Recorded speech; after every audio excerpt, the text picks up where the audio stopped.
Next time you're in Dollar Tree, head on over to the Crafter Square section and pick up some mini pallets. And grab 2 of these little arrow pieces as well. We're going to be making an outdoor utensil basket, so we're going to need 3 pallets and 2 of these. To get started, we're going to need to bring on in our drill.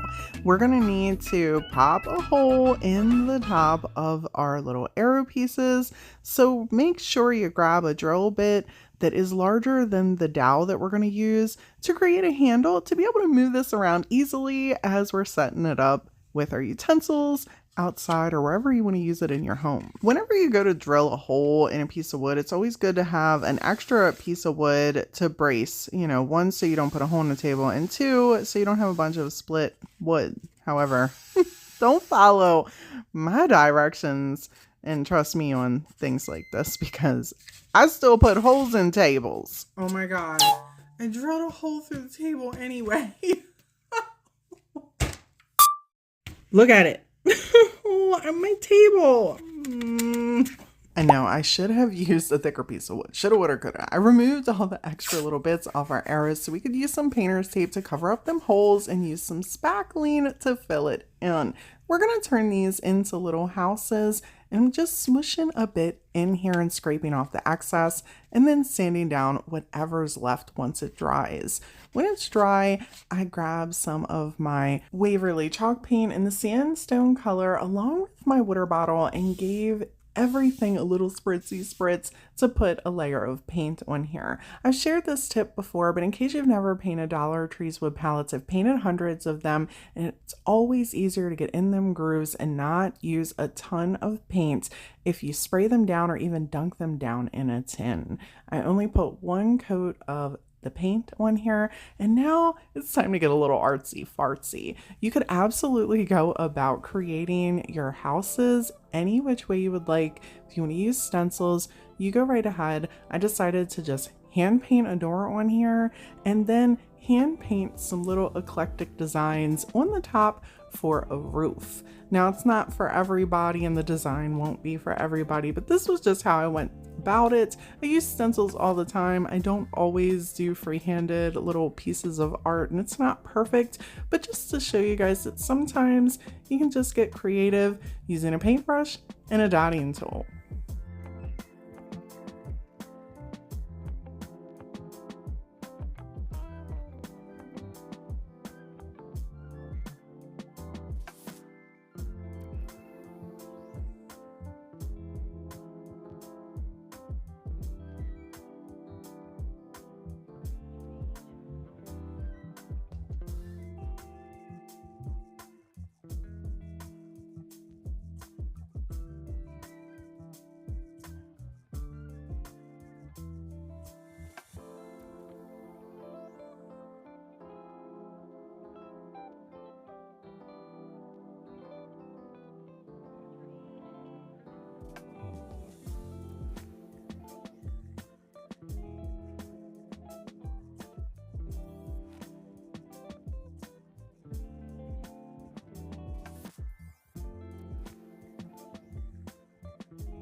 When I was all done with that, I grabbed my Titebond Quick and Thick and my hot glue gun to start attaching everything.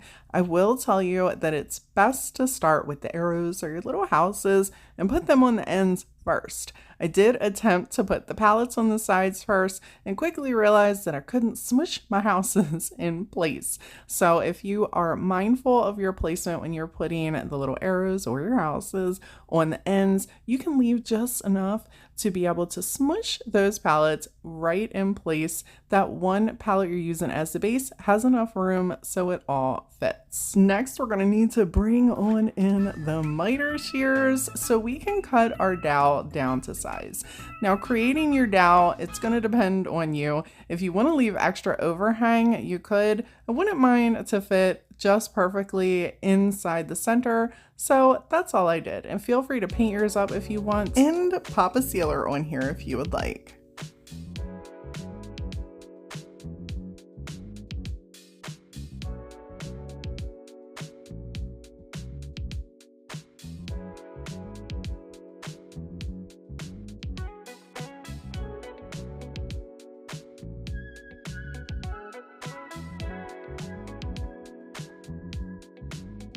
For this tabletop pallet vase, we're going to need 2 of the long pallets, a base, and grab some napkins while you're at it. I landed on these 2 pieces right here.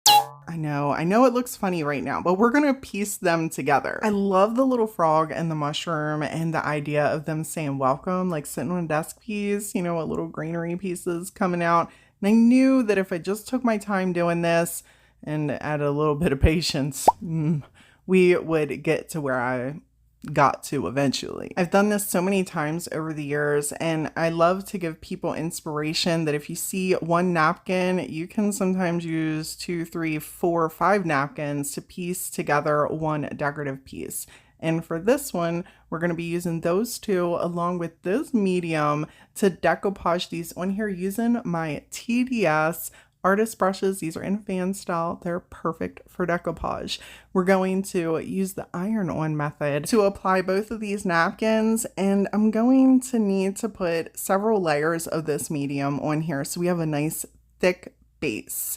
Now, this stuff dries really, really quick, and it's slightly thinner than Mod Podge. If I was using Mod Podge, I would do 1 thick layer and allow it to sit and dry for a couple hours. This stuff dries quick, and then I do 2 or 3 layers. Just a little tip. No matter how much I tried, that welcome was not going to fit on here the way I want it. So I grabbed some large popsicle sticks. I know some of you call them tongue depressors. I'm going to call them what I want, and you can write what you want in the comments, and I'm going to ignore you. I'm from Baltimore, and I say zinc and water too, just FYI. Now, anyhow, we're going to cut this down to size so this way our napkin fits right on top that popsicle stick and paint it up white so we have a nice base to see that welcome perfectly that we cut down from the napkin. While that's all drying, now it's time to bring on in our iron so we can start piecing together our napkin bits.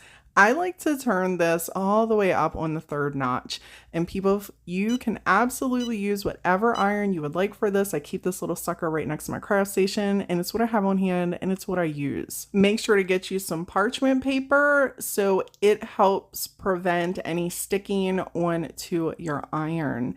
Whenever you're doing something like this and you're not sure where you're putting your pieces, remember that that medium is dry. And don't be afraid to take your time cutting down everything purposefully and even trimming it completely apart like you're going to see me do here, and resituate the napkin so this way it fits, covering where you need it to fit.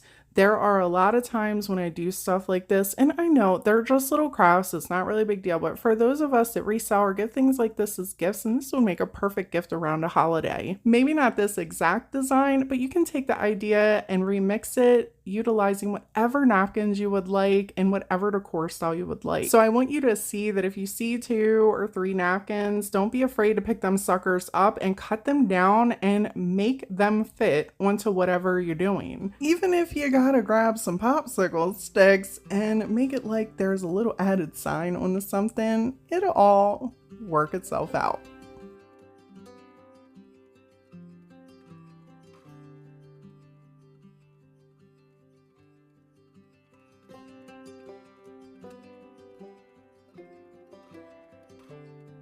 There are many different ways that you can trim off the excess napkin, but it's been my experience to just take an X-Acto knife and cut down the centers and then go in with your sandpaper and shave down any excess. To attach those popsicle sticks, I used some of my quick and thick Type-On wood glue and then proceeded to decoupage the little welcome piece right on top.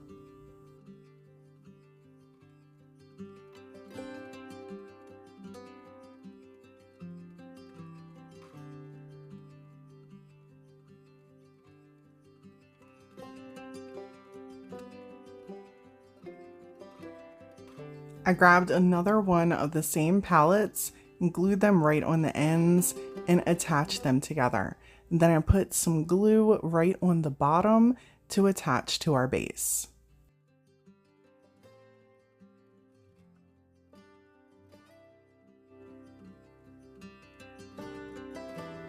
Since we had our little frog on here with the mushroom, I added some of, I call this grass. I don't know what you call it, but I picked it up from Dollar Tree and I thought it looked just perfect in here.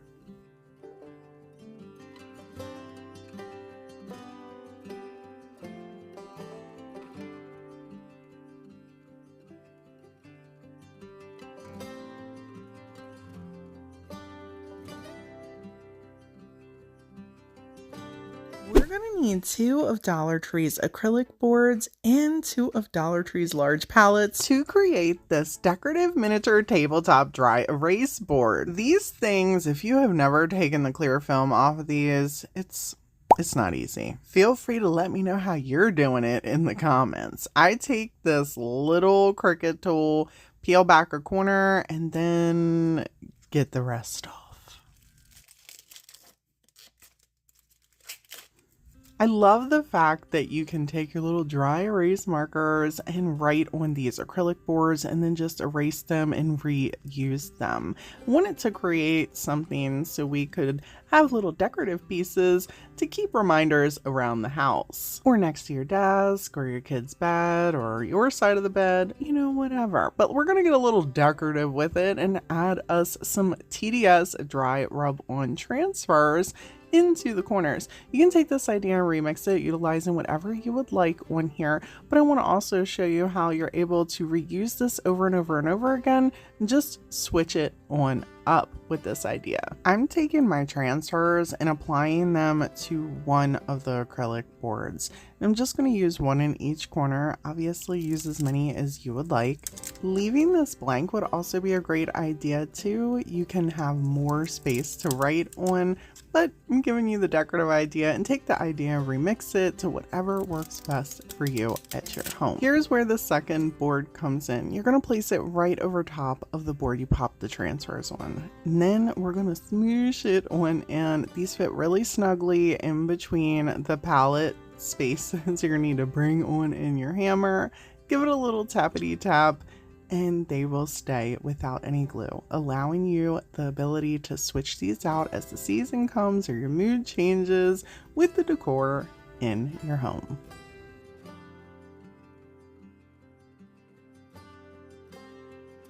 For this large pallet wall hanging shelf, we're going to need to grab 2 of these Dollar Tree hanging home signs and 3 of the smaller Dollar Tree wood pallets. And people, truth be told, if I could have found the blank long wood hanging pieces, I would have bought those joints, but shoulda, woulda, coulda. We grabbed these.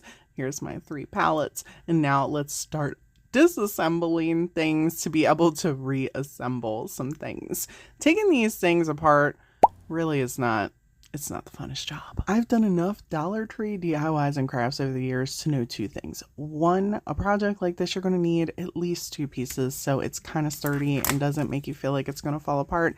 And 2, I hate covering up the back of these wall plaques, whatever you want to call them. So we're gonna glue the fronts together so this way they're blank on both sides, making it 1, sturdy, and 2, if you go to resell it or if you hang it in the house, people aren't going to know that it's a Dollar Tree piece. And I know a lot of people, and I've even done it, I don't know how many times, put the blank brown paper on the back, cover it up, all those things.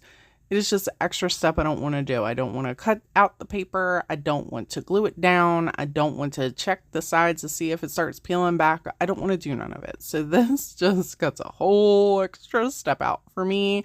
Once it was glued, I clamped it down and then let it dry. When I was able to pop those clamps off, I grabbed me a paint color and gave this a coat of paint. Now, if you want, you could absolutely paint the whole thing. But the beauty part about doing this is if you want to leave the back blank, just leave it blank. Since I'm making a shelf out of it, that's exactly what I'm going to do. But I know most of you crafters at home would take this opportunity to make double-sided decor so we can switch it around. And I don't really blame you. We're going to need to make sure we allow all of the paint to completely dry before we carry on to the next step, because we're going to be gluing and drilling. It really depends on how you want to situate your shelves on here. I will tell you the best and sturdiest way is going to take a little drill bit, pop a hole in the back of your pallets, and then put a little screw in there. And the way this is built and constructed, you can absolutely do that.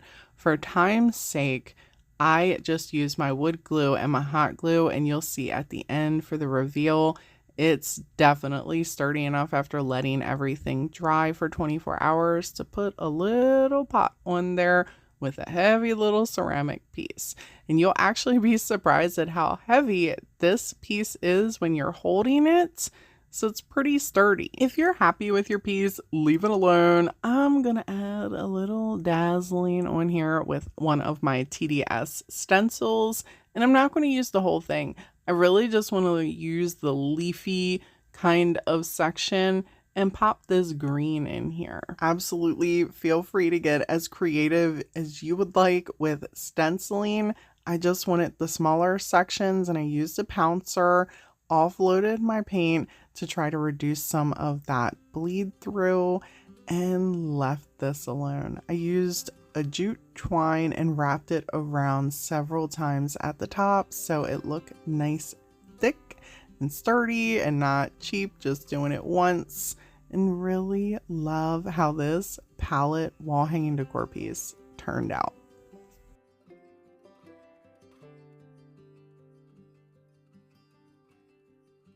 If you're looking for more Dollar Tree palette DIYs, check out this video right here. And as always, people, thank you all so much for hanging out with me today. And until next time.